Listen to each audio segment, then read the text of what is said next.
Si somos honestos, todos sabemos lo que significa vivir con una contradicción dentro.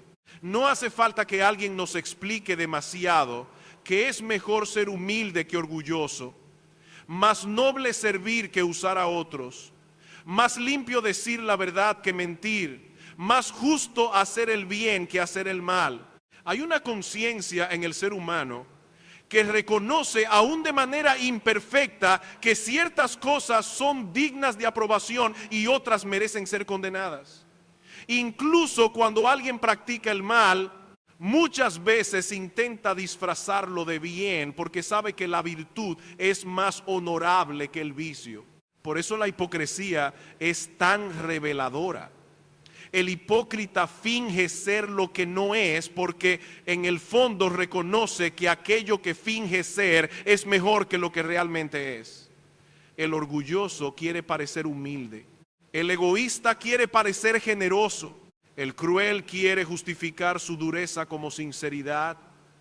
El ambicioso quiere vestir su hambre de gloria con lenguaje de responsabilidad. Eso muestra que el problema humano no es simplemente falta de información moral. Muchas veces sabemos lo que es bueno, pero no lo hacemos. Allí comienza una de las tensiones más profundas de la vida. Saber lo bueno es una cosa, hacerlo es otra, muy distinta. Del dicho al hecho hay un trecho largo. Y si miramos con suficiente honestidad nuestro propio corazón, debemos admitir que no alcanzamos la medida del bien que reconocemos. No pecamos solamente porque ignoramos. Pecamos porque hay algo en nosotros que resiste la voluntad de Dios. Hay una inclinación profunda a la autonomía, un deseo de ser nuestros propios señores, una resistencia a someternos completamente a cualquier autoridad fuera de nosotros mismos. Ese es uno de los puntos que Pablo viene desarrollando en Romanos. La ley de Dios es santa, justa y buena. El problema no está en la ley, el problema está en nosotros. La ley puede decirnos lo que debemos hacer, pero no nos da en sí misma el poder para hacerlo. Puede revelar el estándar de Dios, puede exponer nuestra culpa, puede mostrar la fealdad del pecado, pero no puede salvar al pecador ni transformar el corazón por sí sola. Por eso nadie puede ser salvo guardando la ley, porque nadie puede llenar la medida que la ley exige. La única manera de ser salvo es recibir como regalo la justicia que Dios provee por medio de la fe en Jesucristo. No por mérito, no por esfuerzo moral, no por religión externa, no por mejorar un poco nuestra conducta, sino por gracia. Hay solo dos caminos religiosos en el mundo. El camino del hombre, tratando de justificarse por sus obras, y el evangelio de Dios justificando al pecador por pura gracia en Cristo. Uno exalta al hombre y lo deja condenado. El otro humilla al hombre y exalta la misericordia de Dios. Pero cuando alguien es salvo por Cristo, no entra en una vida sin lucha. Ese es un error que muchos creyentes necesitan corregir. A veces imaginamos que la conversión debería eliminar inmediatamente toda tensión interna, toda tentación, toda inclinación pecaminosa, todo conflicto. Y cuando descubrimos que seguimos luchando, que todavía hay deseos desordenados, que todavía hay impaciencia, orgullo, pereza, envidia, sensualidad, dureza, temor, autosuficiencia, entonces nos preguntamos, ¿será que realmente soy cristiano? Romanos 7 nos ayuda a entender esa lucha. Pablo no describe la vida cristiana como si el creyente hubiera pasado de la guerra absoluta a una paz sin conflicto. No, pasamos de una guerra que no podíamos ganar a una guerra que no podemos perder. Esa distinción es crucial. Antes de Cristo, el hombre está bajo el dominio del pecado. Puede tener conciencia, puede aprobar ciertas virtudes, puede sentirse culpable, puede intentar reformas externas, pero no tiene libertad espiritual para obedecer a Dios desde un corazón nuevo. Está esclavizado. Pero el creyente ha sido libertado del dominio del pecado, ya no pertenece a su antiguo amo, ha muerto al pecado en unión con Cristo, ha sido hecho nuevo, el Espíritu de Dios mora en él. Hay una nueva mente, nuevos afectos, nuevos deseos, una nueva dirección, pero todavía vive en un cuerpo mortal donde el pecado remanente opera, seduce, engaña, se opone, intenta capturar momentáneamente los miembros del creyente para llevarlo a hacer lo que su verdadero yo regenerado aborrece. Por eso el cristiano lucha, y esa lucha no debe sorprendernos como si fuera algo extraño. El incrédulo puede estar en conflicto con las consecuencias del pecado, con la culpa social, con la vergüenza, con el daño que produce, pero no odia el pecado como pecado contra Dios desde un corazón renovado. El creyente, en cambio, siente una guerra más profunda. Quiere agradar a Dios y al mismo tiempo descubre una resistencia dentro. Ama la ley de Dios en su hombre interior, pero ve otra ley en sus miembros haciendo guerra contra la ley de su mente. Esto explica esa experiencia dolorosa que muchos conocen. No quiero pecar, pero peco. Quiero orar, pero me distraigo. Quiero amar, pero respondo con dureza. Quiero ser humilde, pero busco reconocimiento. Quiero leer la palabra, pero siento una resistencia absurda. Quiero obedecer, pero algo dentro de mí se levanta. Esa no es la voz de un incrédulo cómodo en su pecado. Es el gemido de alguien que tiene vida. Y precisamente por tener vida, siente el peso de lo que todavía no ha sido completamente erradicado. Pablo no escribe esto para que nos acomodemos en el pecado. Lo escribe para que entendamos la naturaleza de la batalla. Si no entendemos la batalla, pelearemos mal. Algunos intentan obedecer la ley en sus propias fuerzas y terminan desesperados. Otros, al ver que siguen luchando, concluyen que no vale la pena pelear. Otros se hunden en condenación cada vez que caen. Otros suavizan el pecado para no sentirse miserables. Pero Pablo nos lleva por un camino distinto. Reconocer la bondad de la ley, reconocer el pecado que mora en nosotros, reconocer la impotencia de la carne y mirar una y otra vez a Jesucristo. Porque la respuesta final al clamor miserable de mí no es esfuérzate más como si pudiera salvarte. Tampoco es resígnate porque siempre serás igual. La respuesta es gracias a Dios por Jesucristo nuestro Señor. El creyente no niega la gravedad de su lucha, pero tampoco olvida la grandeza de su Salvador. Por cada mirada que damos a nuestro pecado, debemos mirar muchas más veces a Cristo. Él nos libró de la condenación del pecado. Él nos libró del dominio del pecado. Y un día nos librará de la presencia misma del pecado. Pero antes de llegar a esa esperanza final, necesitamos entrar con cuidado en la enseñanza de Pablo. Primero debemos ver lo que dice acerca de la ley, que es espiritual, santa, justa y buena.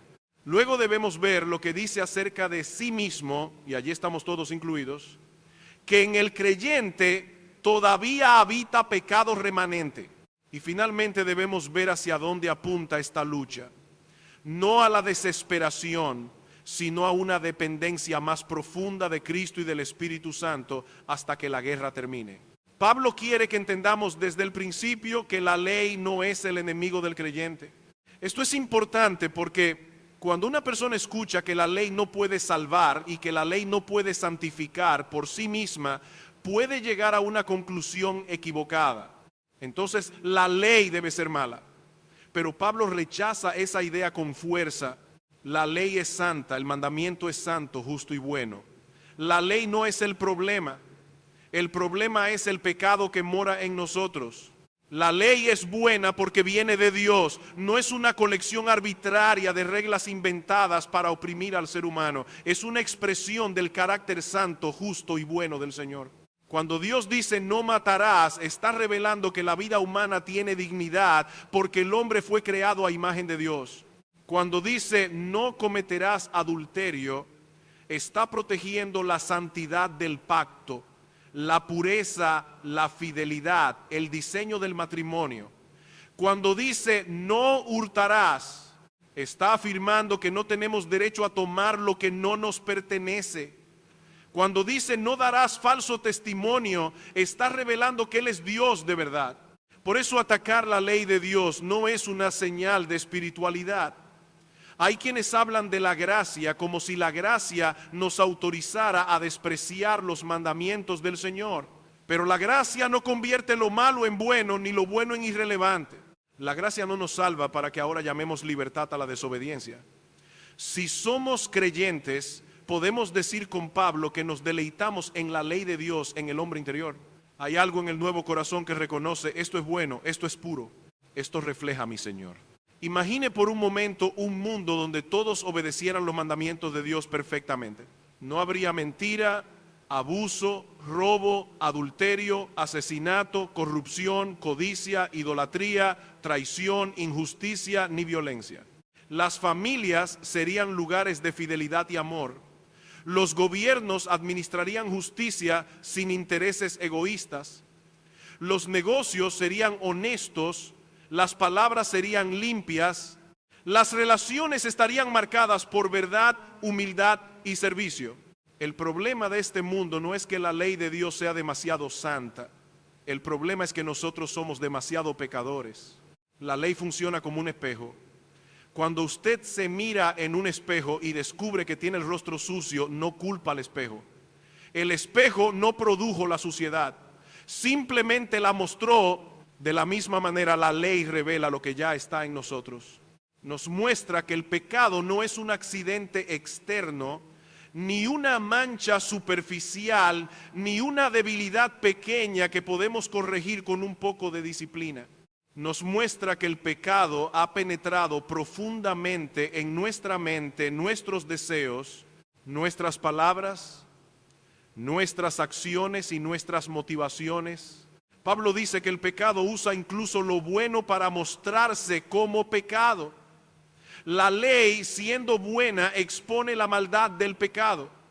Es como cuando un médico entrega un diagnóstico grave. Las palabras del médico no crearon la enfermedad. Los resultados no produjeron el cáncer. Pero ahora usted sabe lo que estaba ocurriendo en su cuerpo.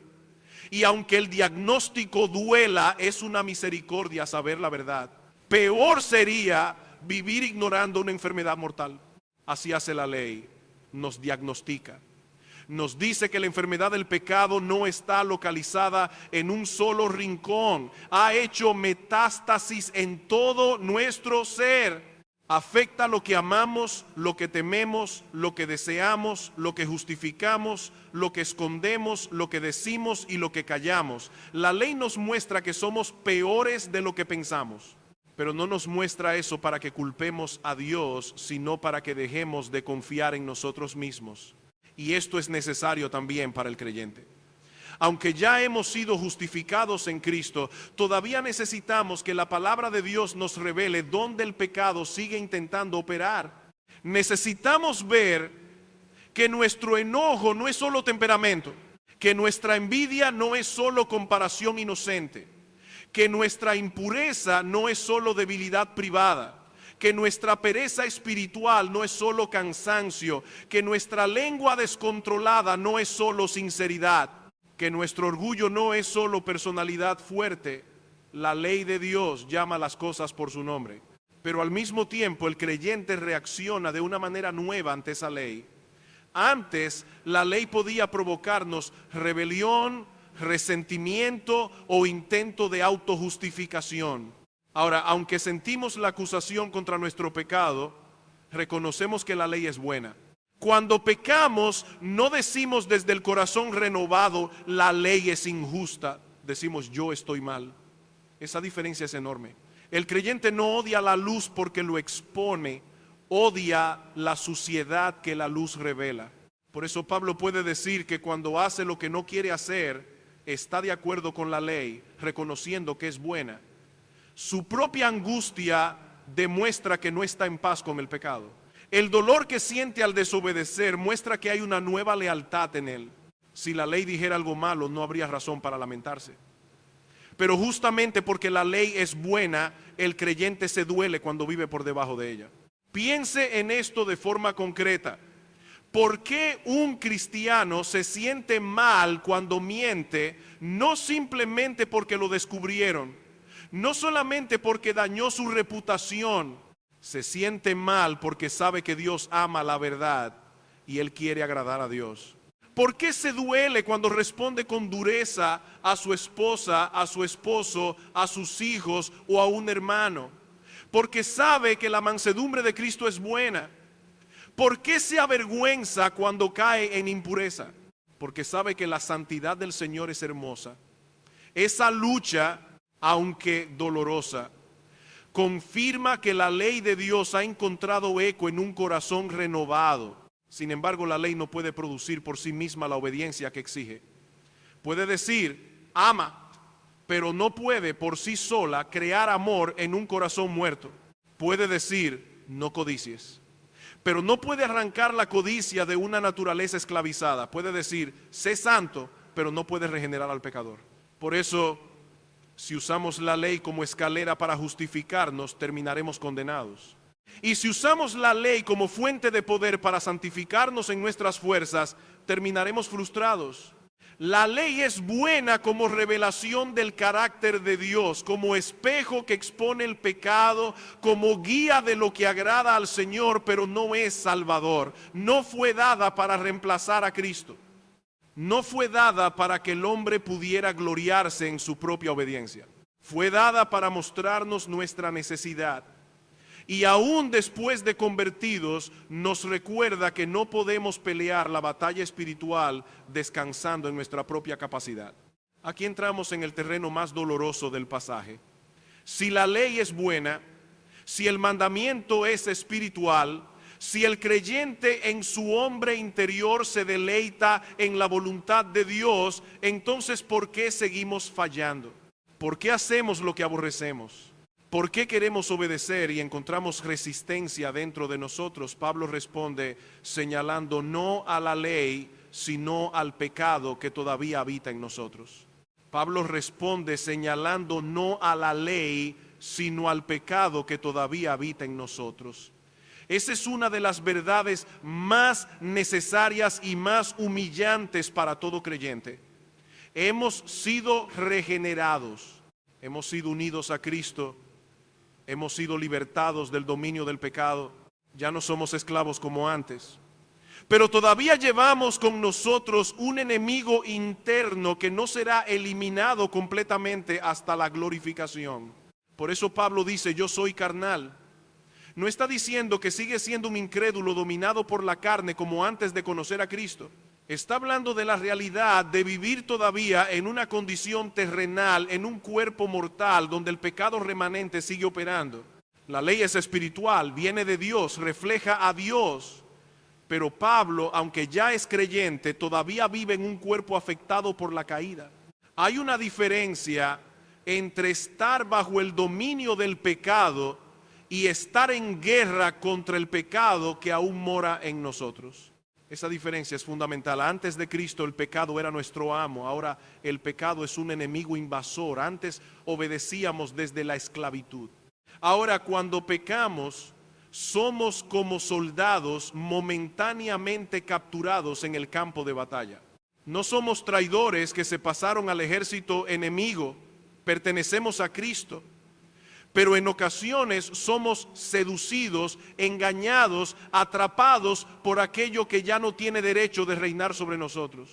Esto explica la perplejidad de Pablo. Lo que hago no lo entiendo, pues no practico lo que quiero hacer, sino lo que aborrezco, eso hago.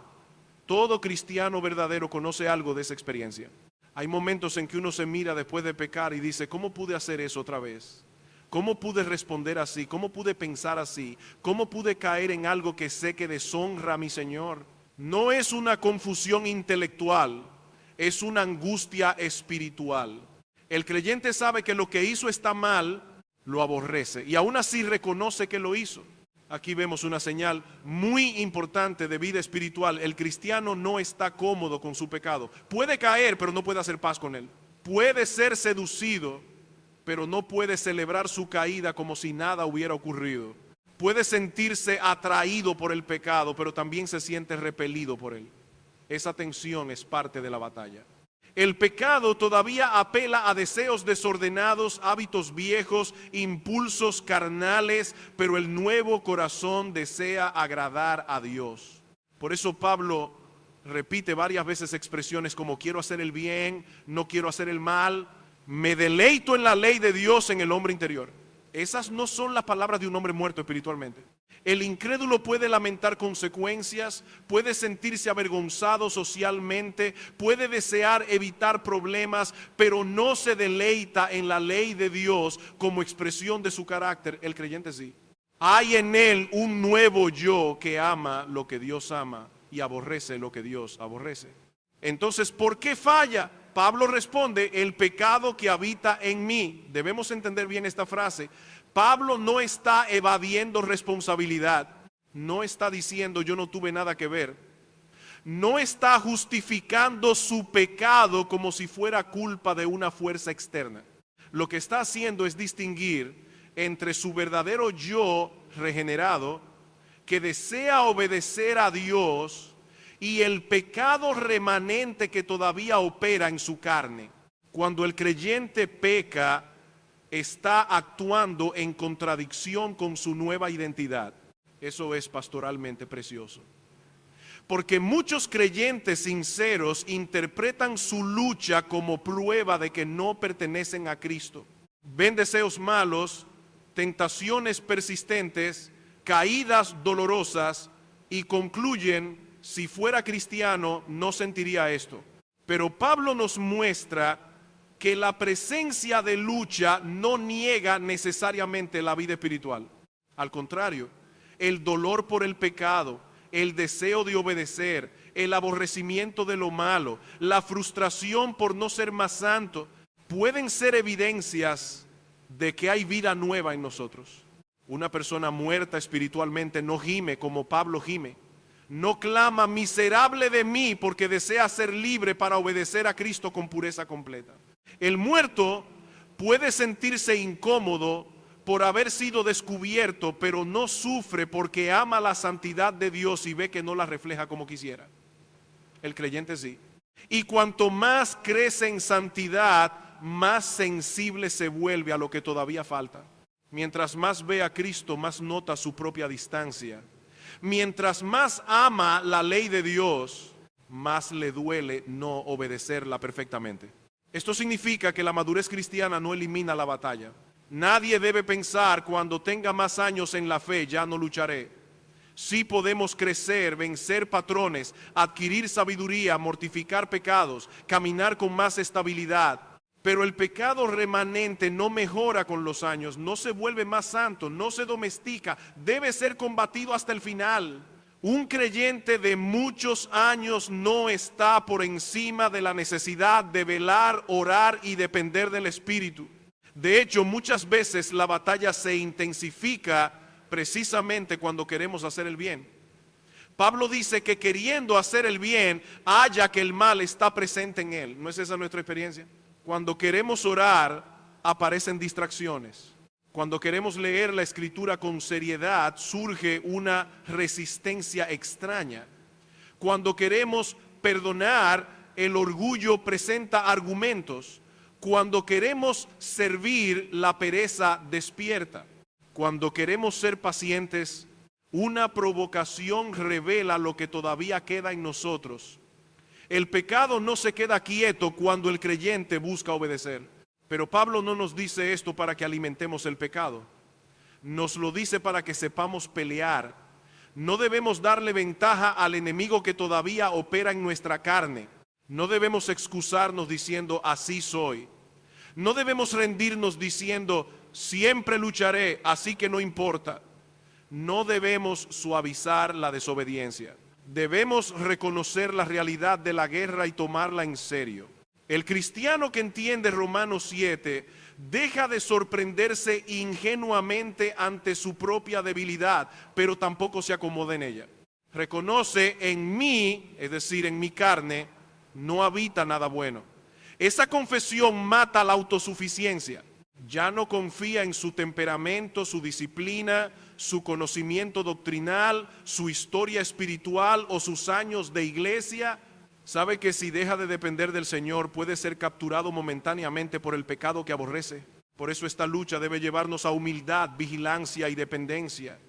Humildad porque no somos tan fuertes como pensamos. Vigilancia porque el pecado no duerme. Dependencia porque la ley puede mostrarnos el bien, pero solo el Espíritu puede capacitarnos para hacerlo. Romanos 7 nos enseña a conocernos bien, pero no termina en nosotros. Nos prepara para mirar hacia Cristo y clamar por la liberación que solo Él puede dar. Romanos 7 nos enseña a conocernos bien, pero no para quedarnos mirando hacia adentro como si el corazón humano fuera el destino final de nuestra contemplación. Pablo nos lleva a mirar nuestra lucha con honestidad, porque una persona que no entiende la naturaleza de la batalla fácilmente caerá en dos errores opuestos. O se desespera porque descubre que todavía hay pecado en ella, o se acomoda porque supone que esa lucha justifica su derrota. Ninguna de las dos respuestas es bíblica. El creyente debe aprender a decir dos cosas al mismo tiempo. Ya no soy esclavo del pecado, pero todavía lucho contra el pecado que mora en mí. Si solo dice la primera, puede volverse ingenuo, bajar la guardia y actuar como si no hubiera peligro. Si solo dice la segunda, puede hundirse en condenación y olvidar que Cristo realmente lo libertó.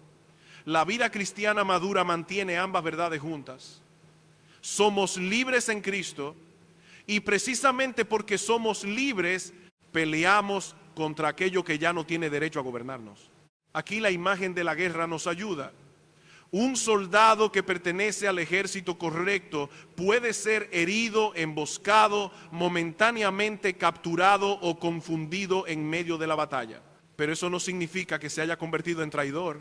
Hay una diferencia entre caer en manos del enemigo durante el combate y desertar para servir voluntariamente al enemigo. El creyente que peca no debe decir, mi pecado no importa, pero tampoco debe decir automáticamente, entonces ya no pertenezco a Cristo. Debe decir, he sido capturado por aquello que aborrezco, debo volver al capitán de mi salvación. Esto es profundamente pastoral. Hay cristianos que después de pecar se sienten tan avergonzados que evitan acercarse a Dios. Piensan que primero deben pasar unos días castigándose emocionalmente antes de volver a orar. Otros se hunden en una especie de tristeza paralizante, como si su caída hubiera anulado toda la obra de Cristo. Pero el dolor por el pecado debe llevarnos al arrepentimiento, no al aislamiento. La vergüenza debe empujarnos hacia el Salvador, no alejarnos de Él. Si cuando pecas te duele haber ofendido a Dios, si aborreces lo que hiciste, si deseas no volver a caer, si clamas por limpieza, eso no es evidencia de que eres un hipócrita sin esperanza. Puede ser evidencia de que hay un nuevo corazón en ti que no está en paz con el pecado. El hipócrita puede lamentar consecuencias, pero no aborrece el pecado porque ama la santidad. El creyente sí. Y ese dolor, aunque amargo, es una misericordia. Ahora bien, no debemos usar ese consuelo para suavizar la guerra. El pecado remanente no es un invitado inofensivo. No es un problema menor que podemos tratar con ligereza. Pablo habla de una ley en sus miembros que hace guerra. El pecado no solo está presente, se opone. Observa nuestras debilidades, aprovecha nuestros cansancios, usa nuestros hábitos, exagera nuestros temores, enciende nuestros deseos, distorsiona nuestras emociones y presenta argumentos para que llamemos razonable a la desobediencia. Por eso debemos conocer cómo opera en nosotros. Algunos los captura por la impaciencia, un comentario, una demora, una interrupción, y de repente sale una dureza que parecía dormida. A otros los captura por la impureza, una imagen, un recuerdo, una oportunidad secreta, y el deseo empieza a negociar. A otros por la envidia, ven la bendición de otro y sienten que Dios les debe algo. A otros por el orgullo doctrinal, conocen verdades gloriosas pero las usan para sentirse superiores. A otros por la pereza espiritual. Saben que necesitan la palabra, pero el cuerpo y la mente buscan cualquier excusa para postergar. Y muchas veces la intensidad de la batalla aparece justo cuando queremos obedecer. Uno decide buscar al Señor con seriedad y de repente surgen distracciones que no parecían tan fuertes antes. Uno decide controlar la lengua y esa misma semana se multiplican las provocaciones.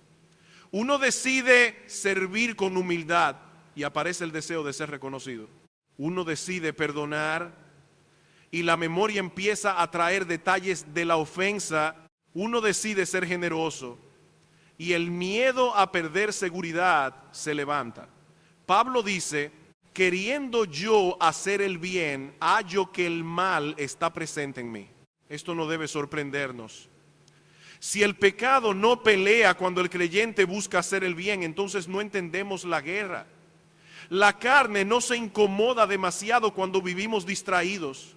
Pero cuando tomamos en serio la oración, la palabra, la santidad, el amor, el servicio, la generosidad y la obediencia, entonces descubrimos con más claridad la resistencia interna. La batalla no prueba que obedecer sea inútil, prueba que hay un enemigo que no quiere perder terreno. Por eso la solución no puede ser simplemente más confianza en nosotros mismos. Decir, esta vez sí lo lograré porque estoy decidido, puede sonar fuerte, pero es espiritualmente peligroso si no nace de dependencia del Señor. La carne no se vence con carne más disciplinada. El pecado no se mortifica con orgullo religioso. La ley puede decirnos, no codicies, no mientas, no adulteres, no robes, no idolatres, pero no nos da por sí sola el poder espiritual para vencer. Necesitamos al Espíritu. Romanos 7 nos prepara para Romanos 8. Primero debemos ver la incapacidad de la carne y la insuficiencia de la ley como poder santificador para luego aprender a caminar por el Espíritu. Si no sentimos la miseria de nuestra debilidad, no apreciaremos suficientemente la gloria de la ayuda divina.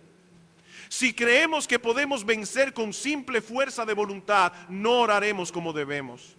Si pensamos que el pecado es pequeño, no velaremos con seriedad. Si olvidamos que Cristo mora en nosotros por su Espíritu, pelearemos como si estuviéramos solos. El cristiano entonces no debe reaccionar ante su lucha con sorpresa ingenua ni con resignación fatalista. Debe reaccionar con sobriedad. Hay pecado en mí, ese pecado no mejora. Ese pecado seguirá intentando usar mis miembros, pero yo ya no le pertenezco. Cristo me compró, el Espíritu mora en mí, la ley de Dios es buena, mi nuevo corazón quiere obedecer y aunque a veces caiga, no voy a hacer paz con aquello que Cristo murió para destruir. Esta es la diferencia entre luchar y rendirse. Luchar significa confesar pecado sin justificarlo, levantarse sin negar la caída, huir de la tentación sin presumir fuerza, usar medios de gracia sin convertirlos en méritos, pedir ayuda cuando sea necesario, cortar accesos concretos al pecado, alimentar la mente con la palabra, orar antes de la batalla, durante la batalla y después de la batalla. Recordar que el pecado promete alivio pero produce esclavitud. Y sobre todo, luchar significa mirar a Cristo. Porque si todo nuestro enfoque está en nuestra miseria, terminaremos aplastados. Pablo llega a decir, miserable de mí, pero no se queda allí. La miseria reconocida debe convertirse en clamor. El clamor debe mirar hacia el libertador.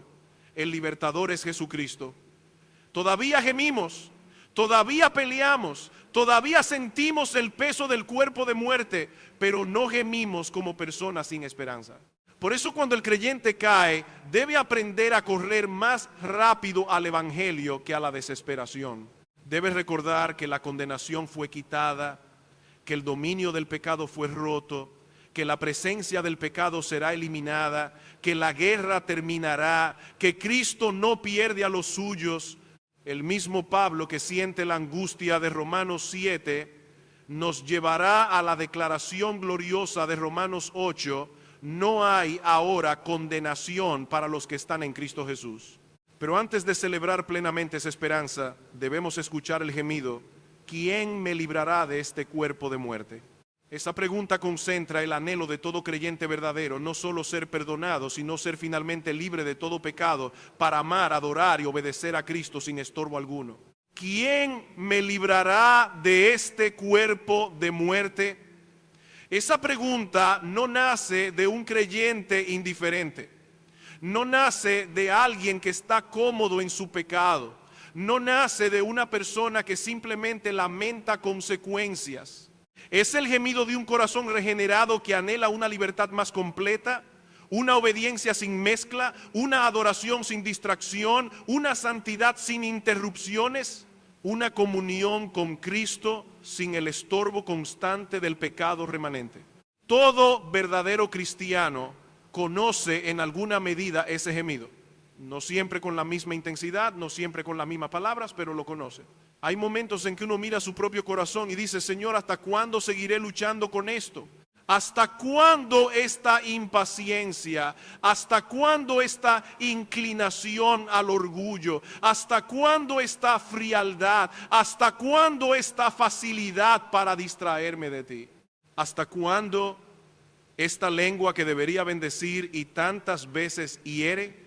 ¿Hasta cuándo este cuerpo mortal en el que el pecado todavía intenta reinar? Y es importante notar lo que Pablo no pregunta. No pregunta qué método me librará. No pregunta qué sistema de disciplina personal me rescatará. No pregunta qué regla adicional necesito. No pregunta cómo puedo con suficiente fuerza salir de esto. Pregunta quién. Porque la liberación final del creyente no vendrá de una técnica, ni de un código, ni de una resolución moral, sino de una persona. Gracias a Dios por Jesucristo nuestro Señor. Ahí está el centro de la esperanza cristiana. Pablo mira su pecado con honestidad, pero no se queda mirando su pecado como si allí tuviera la respuesta. Mira a Cristo. Reconoce su miseria, pero no se define finalmente por su miseria. Clama por liberación, pero no clama al vacío. La respuesta al pecado que todavía nos duele no es negar la lucha, ni suavizarla, ni hundirnos en desesperación. La respuesta es volver una y otra vez al Salvador que ya comenzó la obra y la terminará.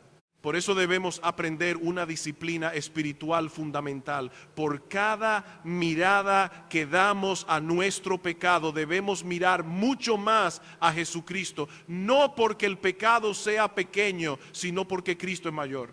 No porque debamos minimizar nuestras caídas, sino porque debemos magnificar la gracia. Si miramos nuestro pecado sin mirar a Cristo, terminaremos en culpa paralizante. Si hablamos de Cristo sin reconocer nuestro pecado, terminaremos en superficialidad. Pero cuando vemos ambas cosas correctamente, la miseria nos conduce a gratitud.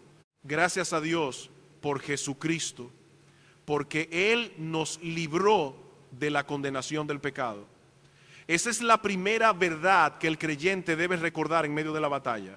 Si estás en Cristo, tus pecados no esperan ser castigados en ti. Ya fueron cargados por Él. La deuda no está suspendida sobre tu cabeza como si Dios estuviera esperando tu próxima caída para revocar el perdón. Cristo la pagó. La condenación fue absorbida.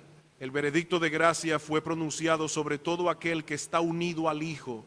Por eso Romanos 8 comienza con esa declaración gloriosa. No hay ahora condenación para los que están en Cristo Jesús. No dice no hay condenación cuando has tenido una semana buena. No dice no hay condenación cuando sientes que mereces acercarte. No dice no hay condenación si tu lucha ha disminuido lo suficiente. Dice no hay ahora condenación. La base no es tu victoria perfecta, sino Cristo. La base no es la intensidad de tu arrepentimiento, sino su sangre. La base no es tu capacidad de sostenerte, sino su obra consumada. Esto no produce liviandad frente al pecado. Al contrario, produce una tristeza segura, una confesión con esperanza. El creyente puede venir a Dios después de caer, no porque el pecado no importe, sino porque Cristo sí importa. puede confesar sin esconderse como Adán, porque sabe que tiene un abogado, puede levantarse sin fingir inocencia, porque la justicia que lo cubre no es suya. Puede llorar y adorar al mismo tiempo, porque la cruz le dice, tu pecado es peor de lo que querías admitir, y la gracia es más profunda de lo que puedes medir. Gracias a Dios por Jesucristo, porque Él también nos libró del dominio del pecado. No solo fuimos perdonados, fuimos trasladados de reino. El pecado ya no es nuestro Señor. Puede atacar, puede seducir, puede engañar, puede intentar capturarnos momentáneamente, pero ya no tiene derecho legal sobre nosotros. Pertenecemos a Cristo, fuimos comprados por sangre. Hemos muerto al pecado y vivimos para Dios en Cristo Jesús. Esto significa que el creyente no debe entrar en la batalla como si todavía fuera esclavo. Muchos pecados ganan fuerza porque les creemos demasiado. Cuando la tentación llama, actuamos como si tuviéramos que obedecer. Como si el antiguo amo todavía pudiera dar órdenes legítimas, pero Romanos 6 nos dice, consideraos muertos al pecado y vivos para Dios. Esa consideración no es fantasía psicológica, es fe en un hecho espiritual. Cristo nos unió a su muerte y resurrección. Ya no somos lo que éramos. Claro que todavía sentimos deseos viejos, claro que todavía hay hábitos que parecen hablar con voz fuerte, claro que el pecado remanente usa memorias, cuerpos, emociones y circunstancias. Pero no confundas intensidad con autoridad. Una tentación puede sentirse poderosa y aún así no ser tu dueña. Un deseo puede gritar y aún así no tener derecho de gobernar. El creyente no pelea para llegar a ser libre en un sentido fundamental, pelea porque ya fue libertado. Y gracias a Dios por Jesucristo, porque un día Él nos librará de la presencia del pecado. Esta es la parte que todavía esperamos. La condenación fue quitada. El dominio fue roto, pero la presencia del pecado sigue siendo una carga. Por eso gemimos, por eso sentimos la guerra, por eso nos duele no ser tan santos como queremos, por eso anhelamos la redención de nuestro cuerpo. La salvación ya es nuestra, pero aún esperamos su consumación gloriosa. Ese día viene. No siempre estaremos luchando, no siempre habrá tentación, no siempre tendremos que vigilar un corazón propenso a desviarse, no siempre tendremos que confesar pecados, no siempre tendremos que llorar por haber ofendido al Señor. Llegará el día en que veremos a Cristo y seremos semejantes a Él, porque le veremos tal como Él es. Llegará el día en que este cuerpo mortal será transformado. Llegará el día en que el pecado no solo será vencido, sino completamente ausente de nuestra experiencia. Esa esperanza no nos hace pasivos, nos hace perseverantes. Peleamos porque sabemos que la guerra terminará. Resistimos porque sabemos que el enemigo está derrotado. Nos levantamos después de caer porque sabemos que Cristo no abandona a los suyos. Gemimos, pero gemimos en esperanza. Lloramos, pero no como los que no tienen promesa. Luchamos, pero no como si el resultado estuviera en duda. Estamos del lado del vencedor. Sin embargo, Pablo no nos deja olvidar que la lucha continúa. Después de decir gracias a Dios por Jesucristo, todavía reconoce que por un lado con la mente sirve a la ley de Dios, pero por el otro con la carne a la ley del pecado. Eso quiere decir que la gratitud en Cristo no elimina la vigilancia. La esperanza final no cancela la batalla presente. La seguridad del Evangelio no nos autoriza a dormirnos. Seguimos peleando hasta la muerte o hasta que Cristo venga. Por eso necesitamos aprender a luchar correctamente. No en nuestras propias fuerzas, no usando la ley como si pudiera darnos poder, no confiando en resoluciones vacías, no alimentando la carne y luego sorprendidos de que sea fuerte. Necesitamos pelear como creyentes que reconocen su impotencia, oran, confían en las promesas, actúan en obediencia y agradecen la gracia de Dios. Necesitamos mirar a Cristo, depender del Espíritu y tomar en serio los medios que Dios nos ha dado.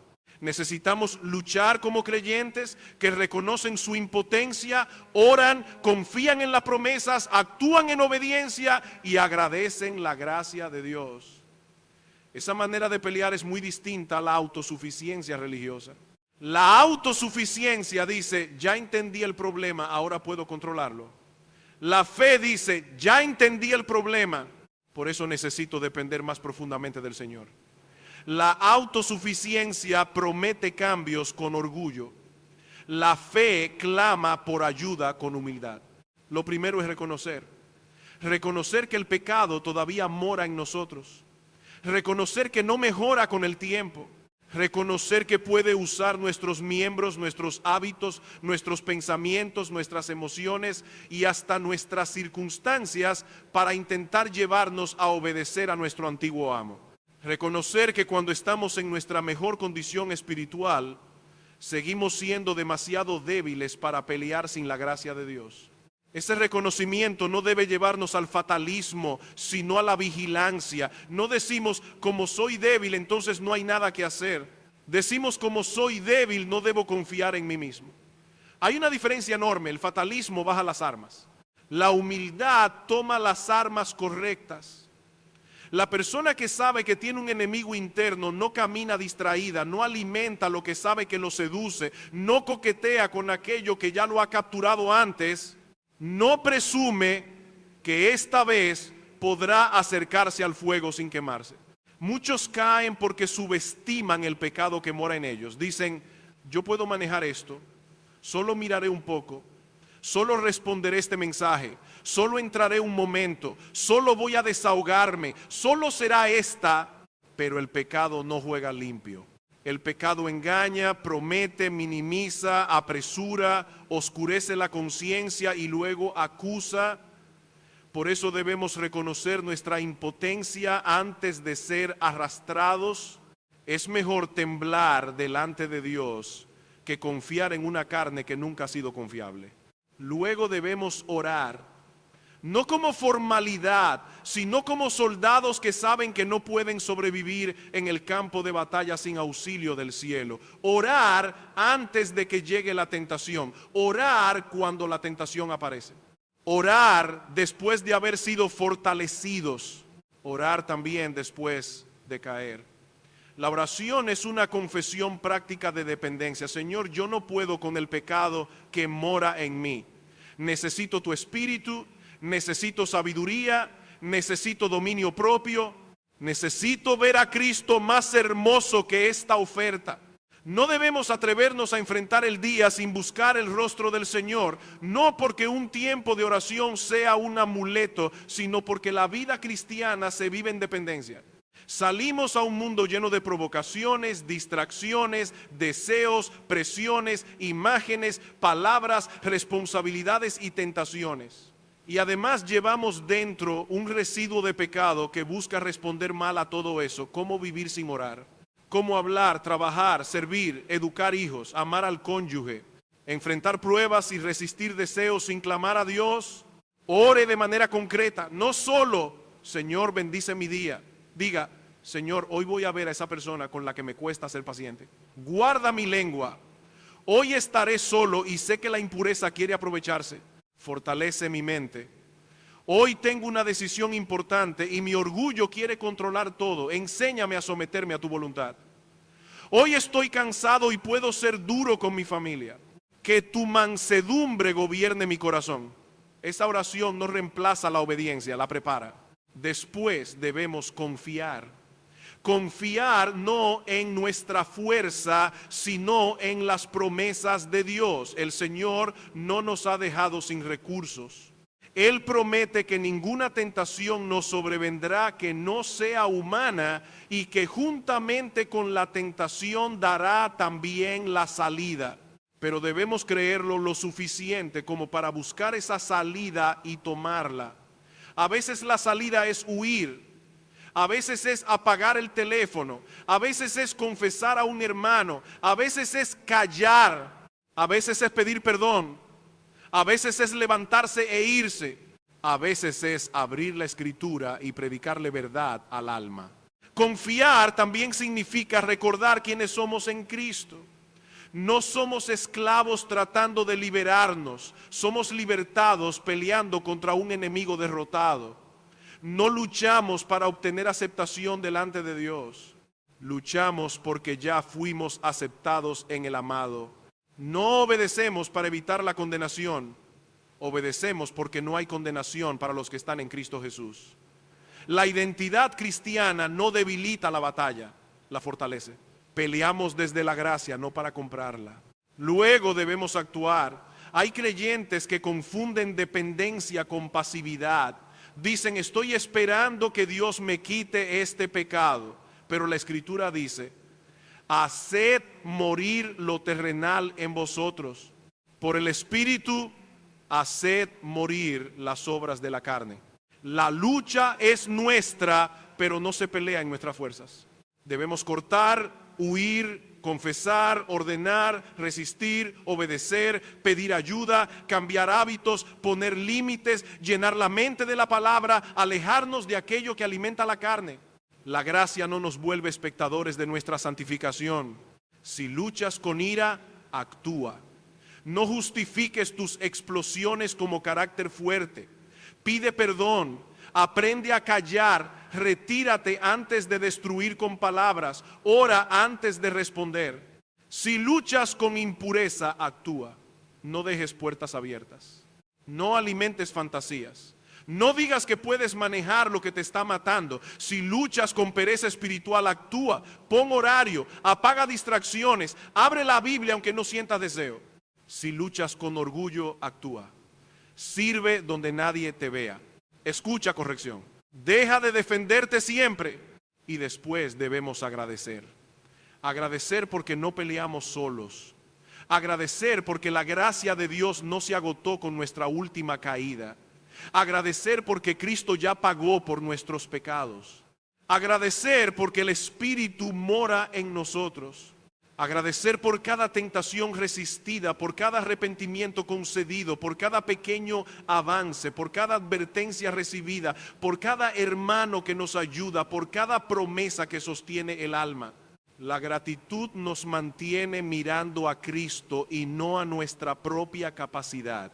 Esta forma de pelear nos protege de dos peligros. Nos protege del orgullo cuando vencemos porque sabemos que todo fue gracia.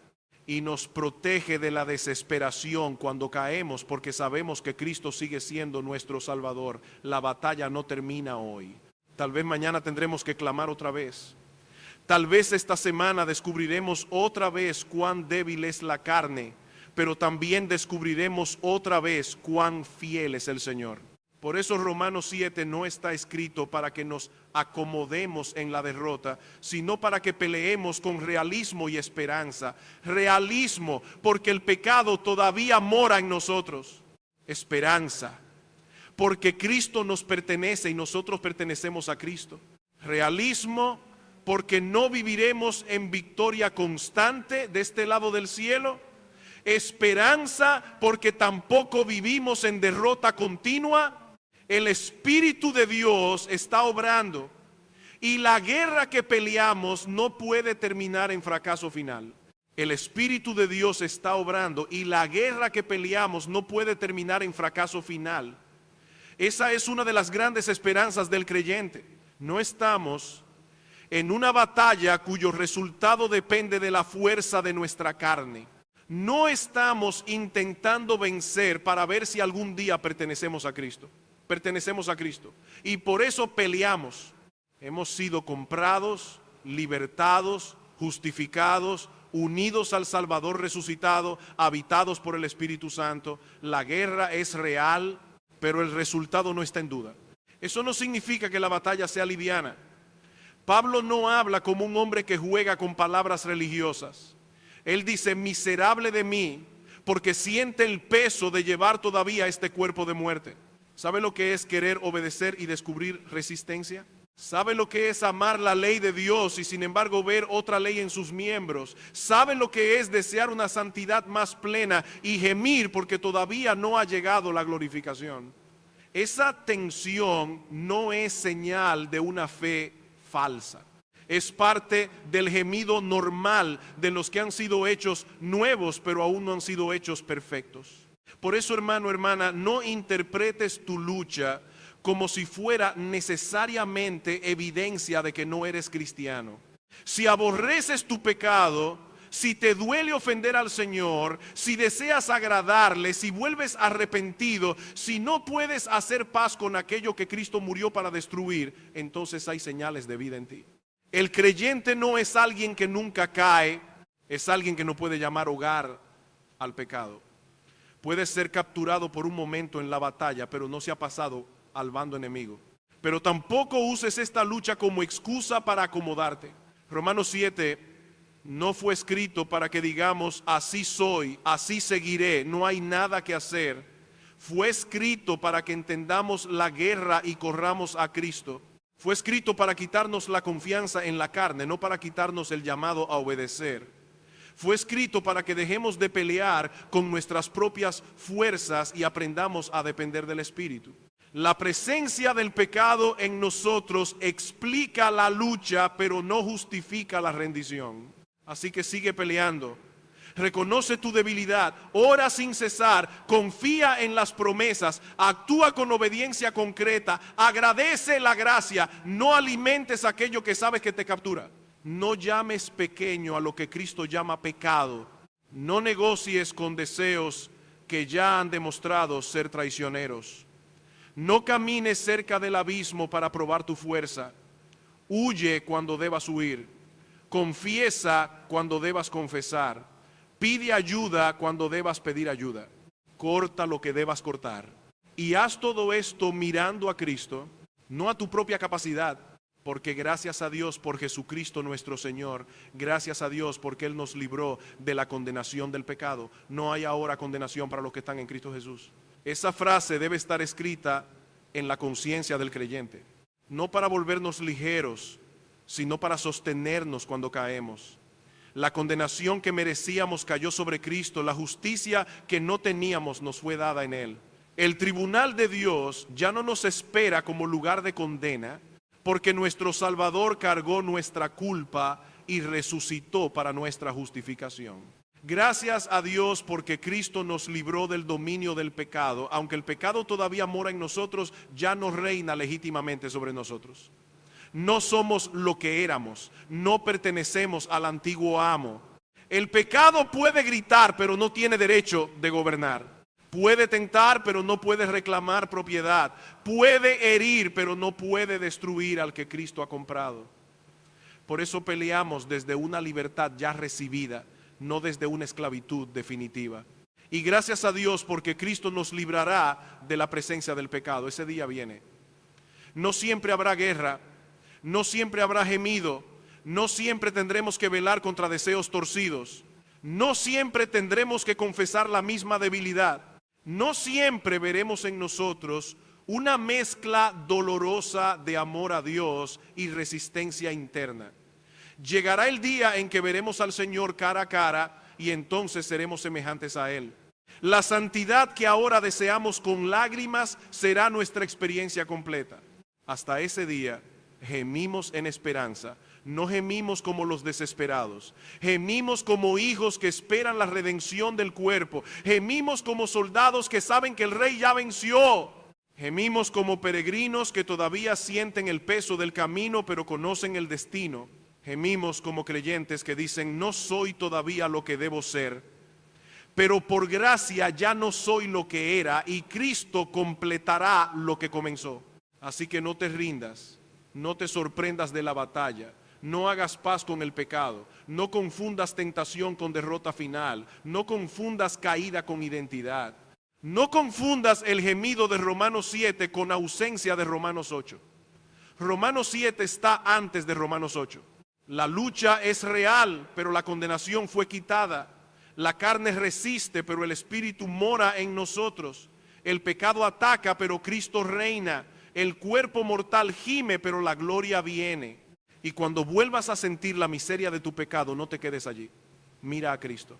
Por cada mirada a tu pecado, mira muchas más veces al Salvador. Mira su cruz, mira su sangre, mira su justicia. Mira su resurrección. mira su intercesión, mira su promesa, mira el día en que ya no habrá pecado en ti, y desde esa mirada vuelve a la batalla, no como esclavo condenado, sino como hijo perdonado, no como carne autosuficiente, sino como creyente dependiente del Espíritu, no como alguien que pelea para merecer amor, sino como alguien que pelea porque ya fue amado hasta la muerte.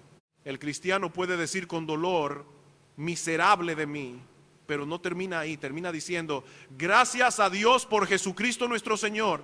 Esa es nuestra esperanza en la guerra, esa es nuestra canción en medio del gemido, esa es nuestra seguridad cuando sentimos debilidad. Cristo nos salvó, Cristo nos sostiene, Cristo nos santifica, Cristo nos llevará hasta el final, y un día en su presencia esta lucha terminará para siempre.